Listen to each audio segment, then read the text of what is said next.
Go Hi, ahead. my name is Dairung, and I am a Taiwanese American immigrant. My family, we came to the US with an L1 to Miami, Florida, and I've been in the business immigration space for the last 4 years. Previously, I was working at Journey Business Plans and also at Driftwood Capital. So I've seen a lot of different types of clientele. I've personally helped more than 1,000 families immigrate to the US, either for E2, L1, EB2NIW, or EB5. And the reason why I joined EB5AN is because I really liked to learn about EB5 when I first started in the business immigration space. I thought it was the most complicated business model. I thought it was very interesting, very dynamic. And actually, I used to be a very big fan of EB5AN. I learned a lot of the things I know about EB5 today from watching all the different webinars and watching all of the blog content that you guys have. And it really helped me when I found out that you guys were looking for people, and I was really happy to join the team. Since Jordan already spoke about the EB2 and EB3 backlog, then I'll speak about something a little bit different. At Journey, I saw a lot of clients who were not immigrating for fun. You know, the immigrant flight, like people don't necessarily want to immigrate. It's a very, very big decision. And I like the level of transparency that EB5AN always has with educating clients regarding the EB5 program and also transparency with their projects.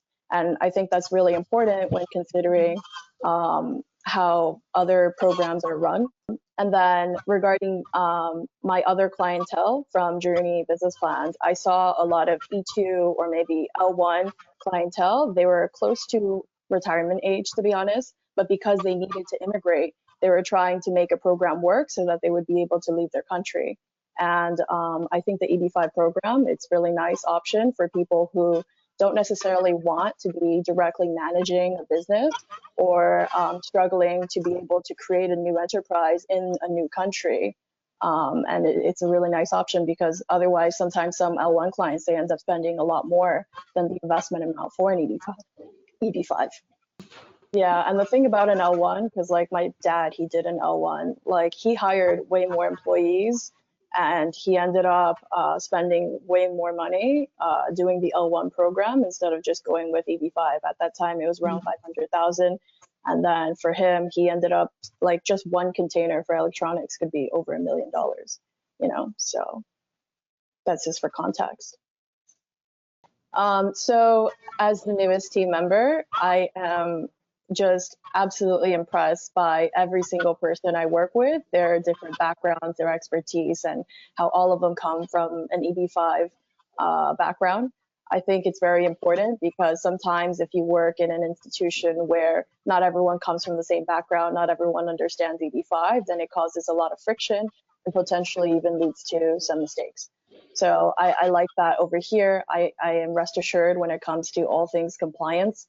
And because EB5AN has such a high volume of clientele and projects, there's a lot of reflective and self-learning that we could be able to look at internally and be able to share knowledge with other people. You know, we see such a high volume of EB5 clients, and we would be able to essentially have a better pulse when it comes to how the EB5 industry is moving.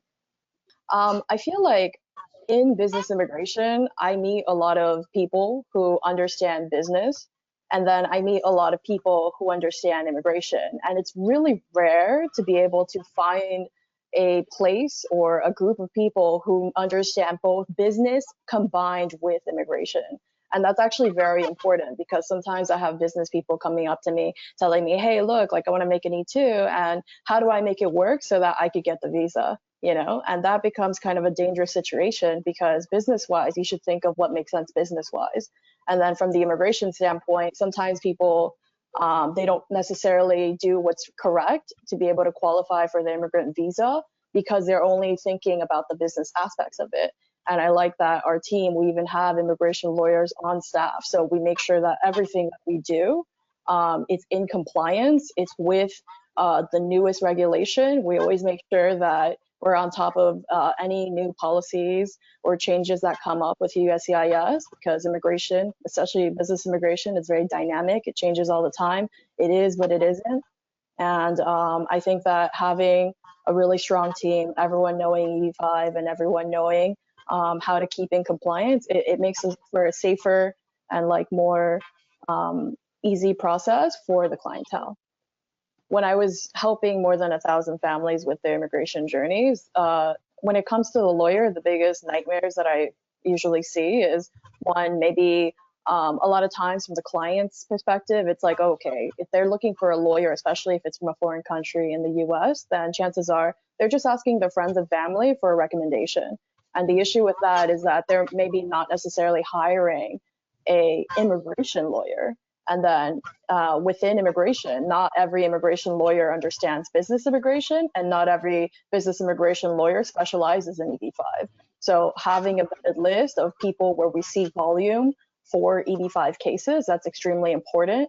And the second biggest issue I see sometimes is when clients think that they only have one choice, which is to hire only an English-speaking attorney, and that becomes really, really difficult. You know, like my parents, they struggled when they had to hire an English only speaking attorney. I think it's really important to be able to have a lawyer that specializes in what you're applying for, so the EB5 visa, but also in your language, and maybe even preferably if they also have a lot of clients from that country, because each country, maybe they have different process when it comes to source of funds.